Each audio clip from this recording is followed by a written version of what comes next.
الحمد للہ وکفا والصلاة والسلام علی عباده الذین اصطفى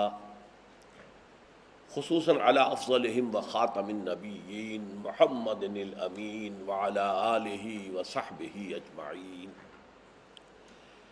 اما بعد فقد قال اللہ تبارک وتعالی کما ورد فی سورة التوبہ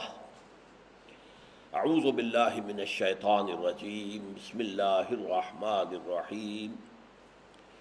یا ایہا الذین آمنوا ما لکم اذا قیل لکم انفروا فی سبیل اللہ ثاقلتم الی الارض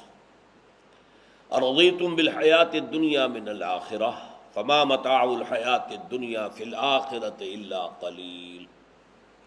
الا تنفروا يعذبكم عذابا علیما ویستبدل قوما غیرکم ولا تضروه شيئا والله على كل شيء قدير إلا تنصروه فقد نصره الله إذ أخرجه الذين كفروا ثاني اثنين إذ هما في الغار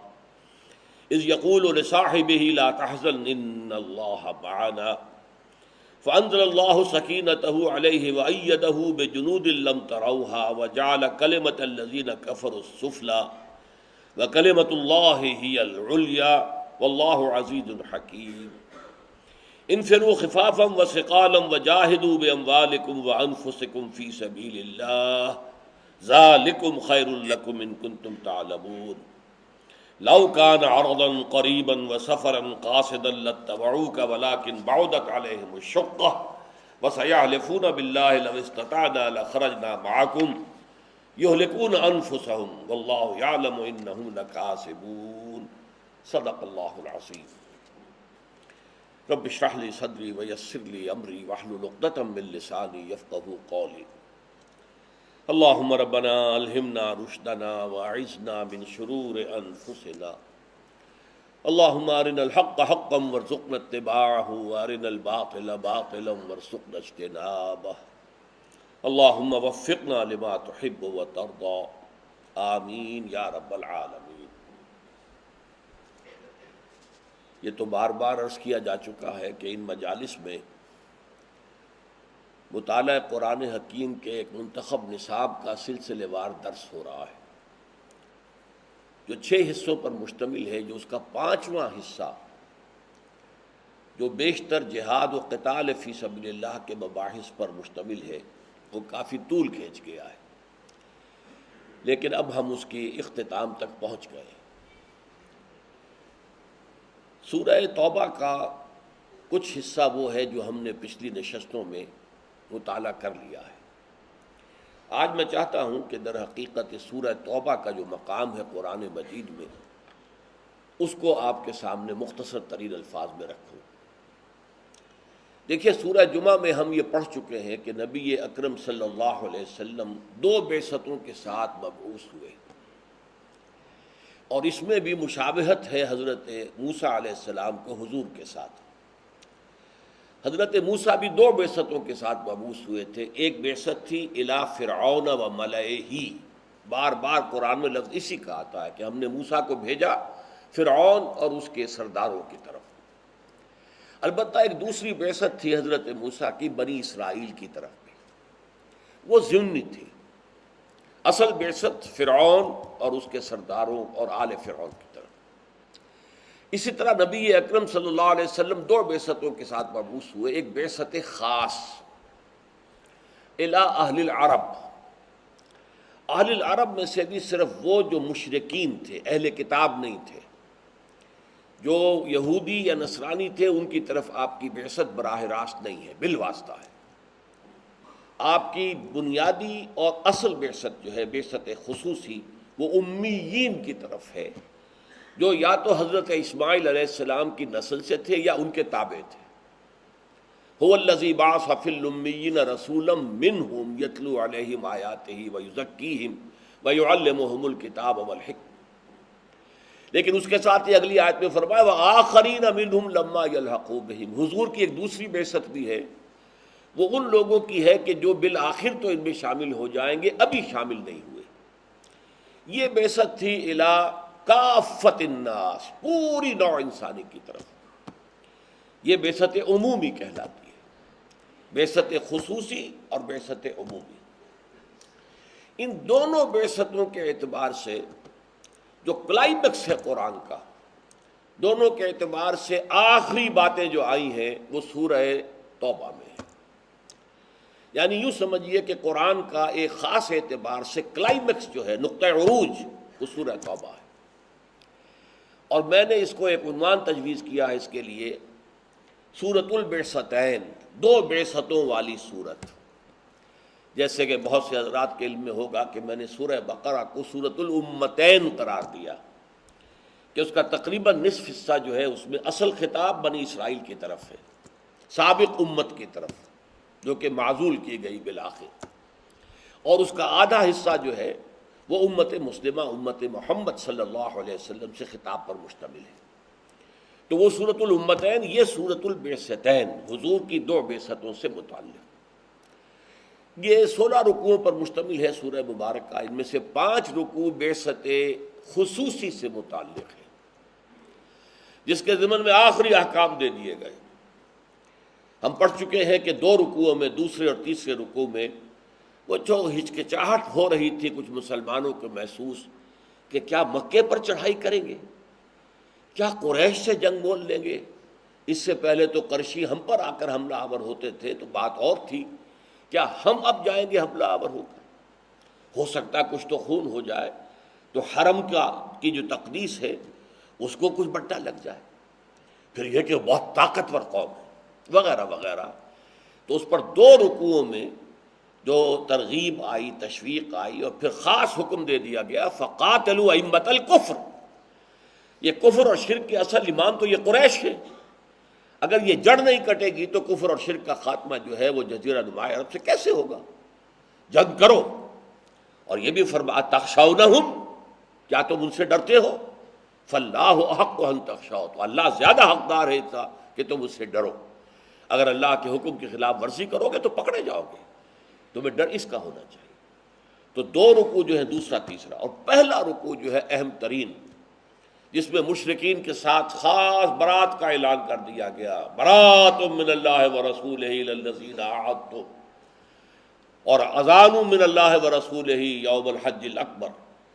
اعلان ہے اب مشرکین کے ساتھ کوئی معاہدہ نہیں ہوگا، there is no question of a coexistence between توحید and شرک۔ اور اب ان کے لیے آخری الٹیمیٹم ہے، جن لوگوں کے ساتھ کوئی مدت کا معاہدہ طے ہوا ہے، 10 سال کا ہو، 5 سال کا ہو، اور وہ کوئی خلاف ورزی نہ کرے تو ان کی جو ہے مدت پوری کر دو۔ باقی جن کے ساتھ کوئی بغیر مدت کے تعین کے معاہدہ ہوا ہے ان کو 4 مہینے کی مہلت ہے، اور باقی سب کو 4 مہینے کی مہلت ہے۔ اس کے اندر اندر یا تو فیصلہ کرے، دائرہ اسلام میں داخل ہو جائیں، ورنہ ان کا قتل عام شروع ہو جائے گا۔ یہ سخت ترین آیات ہے قرآن مجید کی، 6 آیتیں۔ میں اس کا پچھلی نشست کے اندر بیان کر چکا ہوں، اب میں زیادہ اس کی خود دہرانا نہیں چاہتا۔ تو بقیہ جو ہے رکوع چوتھا اور 5واں، یہ بھی حضور کی بعثت عمومی کے آخری احکام سے متعلق ہے، بعثت خصوصی الی اہل العرب۔ لیکن سورہ توبہ کے پھر جو بقیہ 11 رکوع ہیں، یہ بعثت عمومی الی کافۃ الناس، تمام انسانوں کی طرف جو بعثت عمومی ہے پوری دنیا کی طرف، یہ اس سے بحث کرتے ہیں۔ اب اس کے ضمن میں پہلا نقطہ تو یہ نوٹ کیجئے کہ دنیا میں 2 قسم کی تحریکیں جو ہے معروف ہیں۔ ایک قسم کی تحریکیں وہ ہوتی ہیں جنہیں آپ مشنری کہتے ہیں، عیسائیوں کی مشنری تحریکیں جو ہیں وہ اس کی بڑی نمایاں مثال ہے۔ اور ان مشنری تحریکوں کا مقصد ہوتا ہے کسی عقیدے اور عبادات کے نظام کو پھیلانا۔ وہ پھیلاتے رہتے ہیں، پھیلاتے رہتے ہیں، پھیلاتے رہتے ہیں۔ ان کے پیش نظر کوئی نظام نہیں ہوتا کہ اس کو قائم کرنا ہے۔ اس کو یوں سمجھیے کہ اس کی مثال ہے وہ کریپرز جو ہوتے ہیں، وہ پودے کے جو کھڑے نہیں ہوتے درخت کی شکل میں بلکہ زمین پر پھیلتے جاتے ہیں،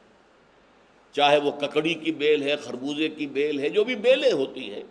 وہ زمین پر پھیلتی چلی جائیں گی، وہ اٹھے گی نہیں، اوپر نہیں اٹھے گی۔ یہ ہے در حقیقت مشنری تحریکوں کا معاملہ۔ یہی تحریک عصر حاضر میں مسلمانوں کی جو تحریک ہے بہت بڑی ہے، بہت عظیم ہے، اور بعض پہلوؤں سے بہت مفید ہے، اور وہ ہے تحریک تبلیغی جماعت کی۔ وہ کریپرز کی طرح سے زمین میں پھیل رہے ہیں،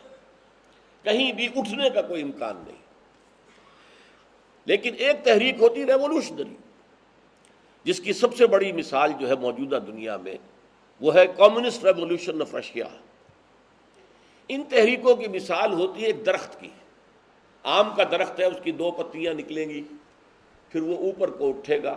اس کا تنا بنے گا، وہ اوپر چڑھتا جائے گا، پودا اوپر جائے گا، زمین میں نہیں پھیلے گا،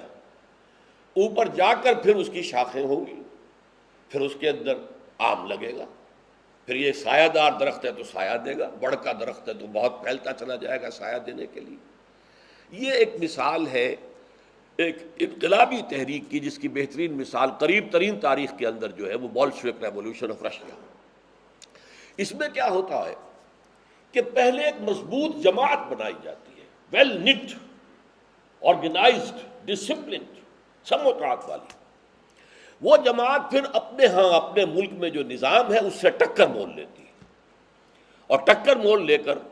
اگر تو پوری تیاری کے ساتھ ٹکر لی تھی تو اس نظام کو وہ ختم کر دے گی اور اپنا نظام قائم کرے گی، اور اگر جلد بازی میں قدم اٹھا لیا تھا، ابھی پوری طرح تیار نہیں تھے، تو وہ ایکسٹرمنیٹ کر دیے جائیں گے۔ اس مرحلے کے بعد جیسا کہ میں بارہا بیان کر چکا ہوں، 2 ہی امکانات ہیں، یا تخت یا تختہ،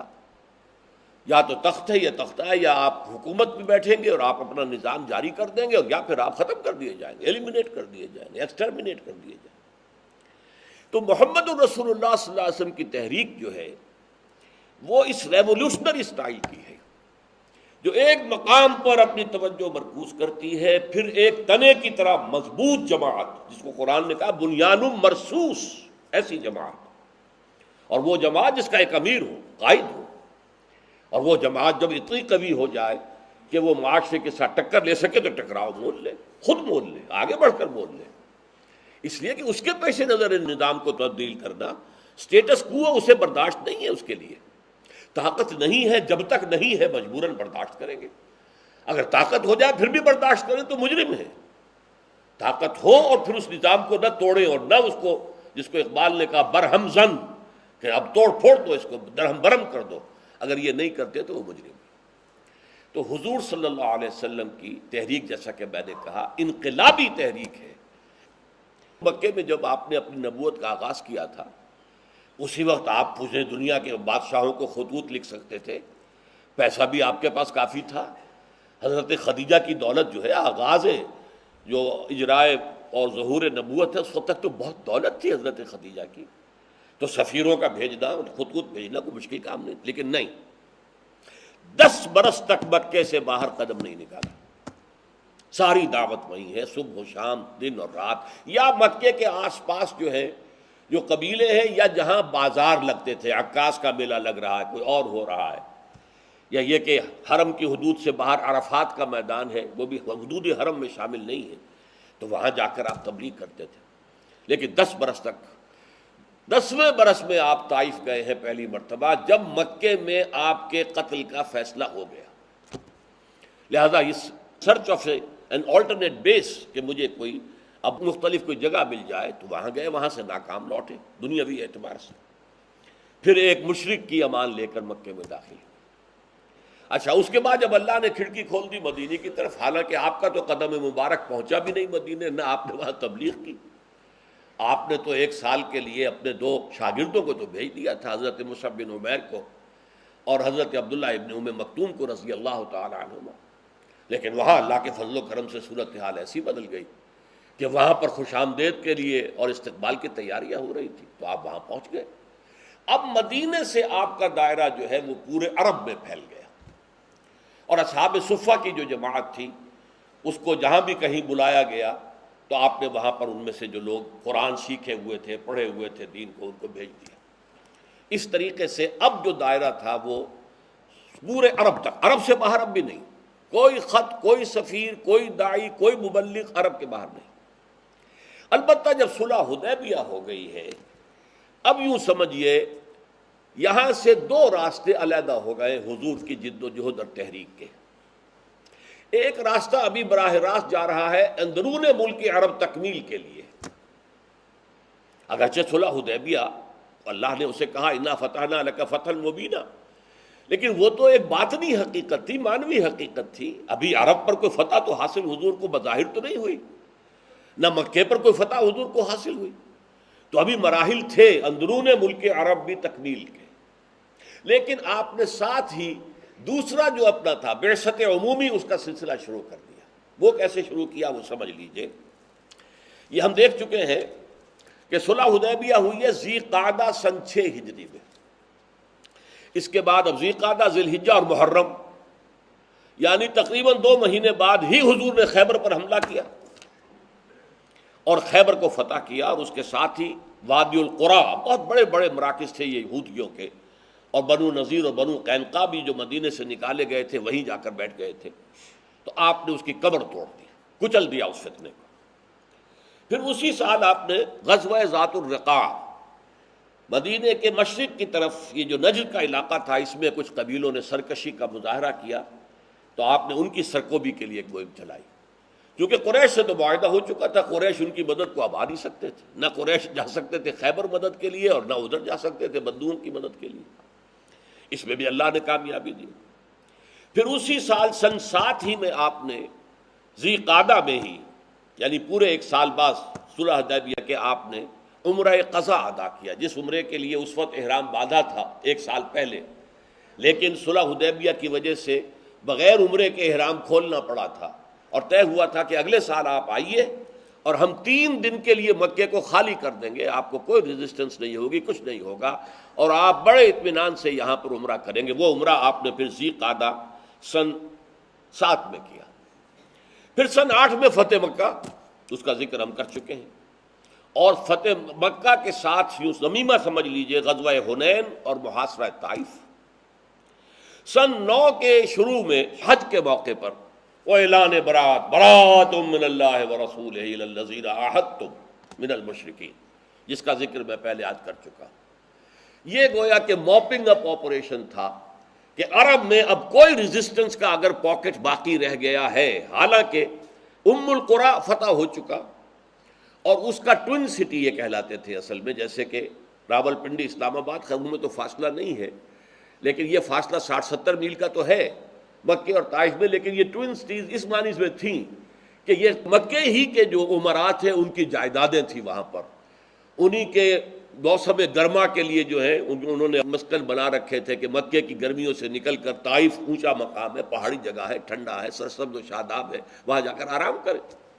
تو یہ در حقیقت اینیکسی سمجھ لیجئے، ایکسٹینشن سمجھ لیجئے، سیٹلائٹ سمجھ لیجئے، مکے ہی کا تھا. تو غزوہ حنین اور طائف ہونے کے بعد اب تو صرف یہ بات تھی کہ جو جسے آپ کہتے ہیں کہ کہیں کہیں پاکٹس آف ریزسٹنس اگر رہ گئے ہوں تو موپنگ اپ آپریشن، جس کو ملٹری میں کہتے ہیں، اعلان 4 مہینے کے اندر اندر فیصلہ کرو، یا اسلام لے آؤ یا قتل کیے جاؤ گے، یا پھر تیسرا راستہ کیا، اس سرزمین عرب کو چھوڑو اور جہاں سینگ سر سمائے بھاگ جاؤ. یہ ہے کہ جس میں تکمیل ہو گئی جزیرہ نماء عرب تک جو بعثت خصوصی تھی وہ اپنے انتہا کو پہنچ گئی. جاء الحق وزهق الباطل ان الباطل کان زہوقا،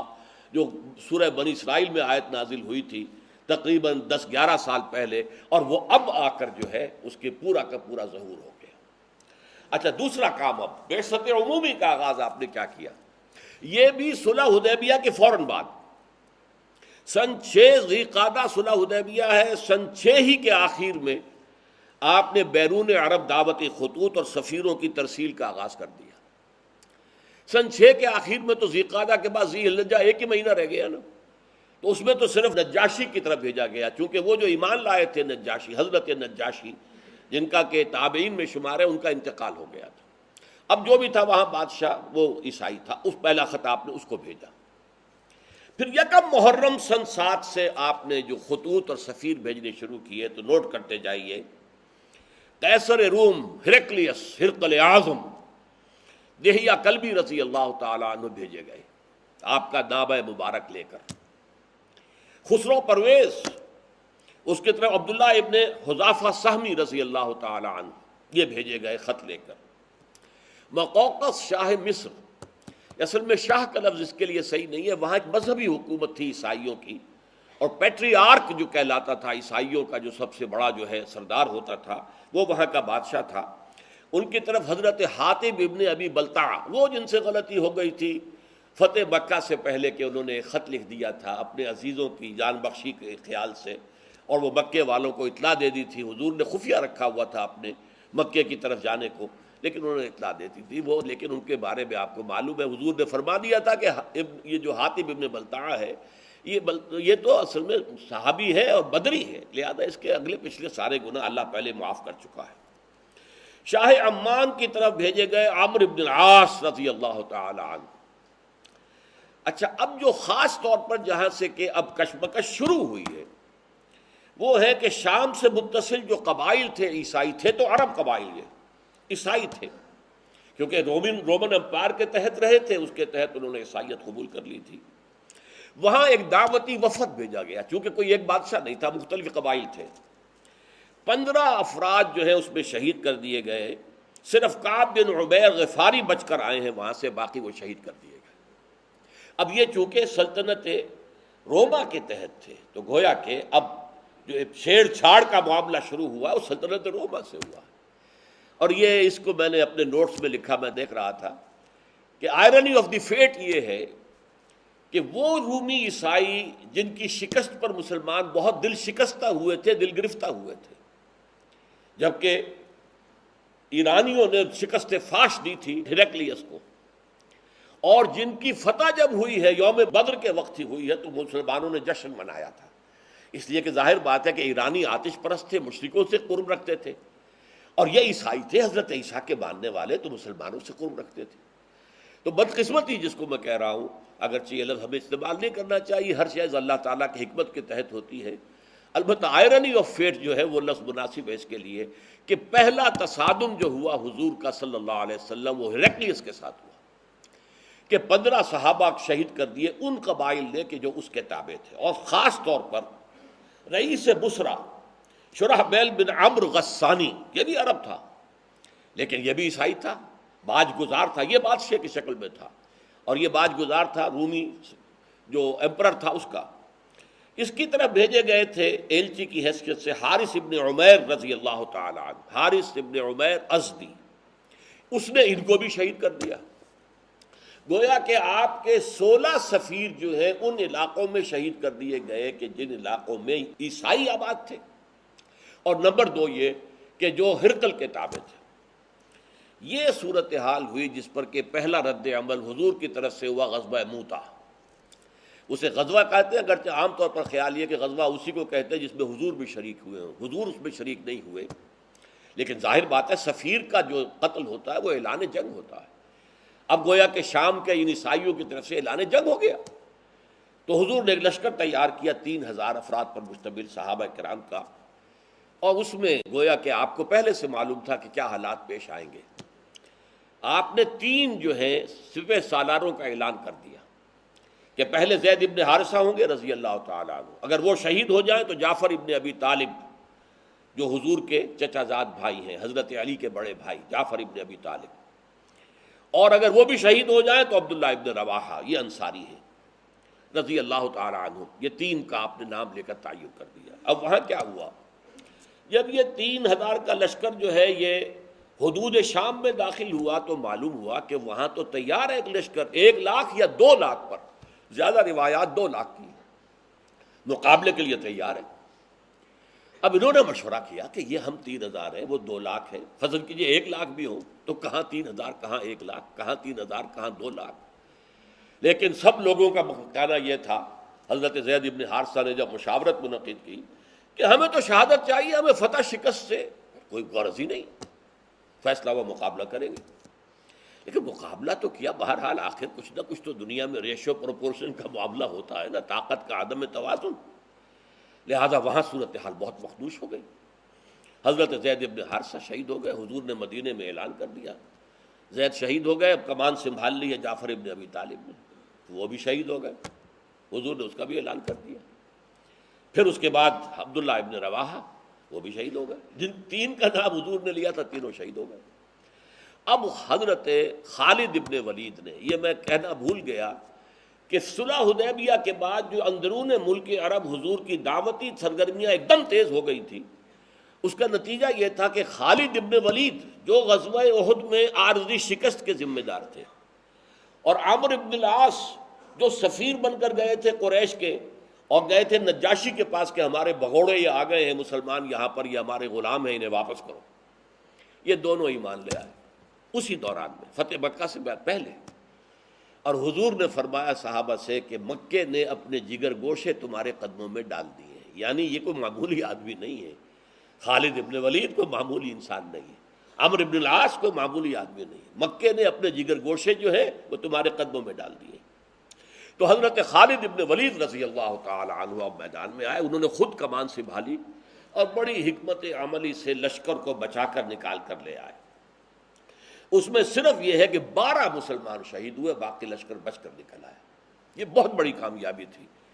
لیکن جب یہ لشکر واپس مدینے پہنچا، مدینے والوں نے مٹی پھینکنی شروع کر دی، یہ بھگوڑے ہیں، یہ میدان سے بھاگ کر آئے ہیں۔ حضور نے فرمایا نہیں، یہ بھگوڑے نہیں ہیں، یہ تو آئے ہیں الی فئۃ، یہ اپنی بڑی جماعت کے پاس آئے ہیں تاکہ یہاں سے مزید کمک لے کر پھر جائیں۔ تو اس حوالے سے حضور نے فرمایا کہ نہیں، کو بھگوڑے مت کہو۔ تو یہ غزوہ مؤتہ ہوا، اگرچہ جرم کی سزا تو نہیں دی جا سکی، لیکن یہ بات کہ محمد رسول اللہ کے آدمی 3000 ہو کر وہ 2 لاکھ کے لشکر سے ٹکرا گئے، اس نے ایک بہت رعب قائم کر دیا پورے علاقے پر، ہلا دیا اس پورے علاقے کو کہ یہ طاقت کیسی ہے ان کے اندر۔ منحصر مرنے پہ ہو جس کی امید، نا امیدی ان کی دیکھا چاہیے، جس کی امید مرنے سے منسلک ہو جائے، مرنا سب سے بڑی کامیابی ہے، شہادت فی سبیل اللہ، تو اس کو کسی شے کا خوف ہوگا؟ سب سے بڑا خوف تو اسی کا ہوتا ہے، جان نہ چلی جائے، اور جو جان دینے ہی کو سب سے بڑی کامیابی سمجھے، منحصر مرنے پہ ہو جس کی امید نا امیدی اس کی دیکھا چاہیے۔ تو گویا کہ ایک بہت بڑا جو ہے زبردست رعب پڑ گیا، اور جس کے نتیجے میں سلطنت روما کی جو ہے جڑیں ہل گئی۔ اس کے بعد پھر ہرقل نے تیاری کی زور شور کے ساتھ، تو نپ دی ایول ان دی بڈ، یوں سمجھیے کہ اب یہ جو ہے ابھرتی ہوئی قوت جو آ رہی ہے جزیرہ نما عرب سے، اس کو ختم کرنے کے لیے اس نے اتنا بڑا لشکر تیار کیا کہ مدینے میں مسلسل حالت خوف طاری رہتی، ذرا سا پتہ کھڑکتا تھا، آ گئے رومی، آ گئے رومی، آ گئے رومی، آ گئے۔ رومیوں کے آنے کی یہ خوف جو ہے مسلمانوں پر وہاں تھا، مشرکین بھی تھے وہاں، وہ منافقین بھی موجود تھے، لیکن بہرحال نبی اکرم صلی اللہ علیہ وسلم نے 30,000 کا لشکر تیار کیا۔ آپ تبوک تک پہنچے، اور تبوک سرحد شام کے اوپر 30,000 کا لشکر لے کر، 30 دن تو لگے ہیں آپ کو جانے اور آنے میں، 15 دن، 20 دن آپ نے وہاں قیام کیا۔ ہرقل میدان میں نہیں آیا، اپنی فوج لے کر پیچھے ہٹ گیا۔ اس کی وجہ کیا ہے؟ ہرقل پہچان چکا تھا، جب آپ کا خط گیا تھا، دعوتی خط حضرت دہیہ کلبی رضی اللہ تعالیٰ عنہ لے کر گئے تھے، اس نے خط پڑھتے ہی پہچان لیا، وہ عالم تھا، عیسائی عالم، کہ یہ وہی ہیں کہ جن کی نوید جو ہے وہ تورات اور انجیل میں تھی۔ وہ چاہتا تھا ایمان لے آئے، اور اس کا تفصیلی واقعہ آپ سیرت کی کتابوں میں پڑھیے کہ اس نے پوچھا کوئی عرب یہاں آیا ہوا ہے؟ معلوم ہوا کہ ہاں، ایک عرب قافلہ جو ہے کاروان تجارتی آیا ہوا، ابو سفیان کی سرکردگی، اس کو بلایا، ان سے مکالمہ کیا، اور مکالمہ کر کے ایسی باتیں نکلوائیں اگلوائیں ابو سفیان سے، اس وقت تک وہ مشرک تھا، کہ جس سے سب لوگوں کو معلوم ہو گیا کہ یہ واقعی اللہ کے رسول ہے، اور یہ تو ہرقل جو ہے یہ تو مسلمان ہونے پر گویا کہ آمادہ ہے۔ اس پر ایک بڑا جوش و خروش پیدا ہوا درباریوں میں، سپہ سالاروں میں، ان کا غصہ، ان کے نتنے پھول گئے۔ تو ہرقل ڈر گیا، وہ چاہتا تھا جیسے 325 سال قبل قسطنطین اعظم جو تھا، ایمپرر کانسٹنٹائن، اس نے عیسائیت اختیار کی تھی اور پوری رومن امپائر عیسائی ہو گئی تھی، اسی طرح اب بھی ہو جائے کہ میں مسلمان ہو جاؤں اور پوری رومن امپائر مسلمان ہو جائے۔ لیکن یہ کہ جب اس نے دیکھا کہ میرے درباری، میرے مصاحبین، میرے سپہ سالار یہ تو نتنے ان کے پھول رہے غصے سے،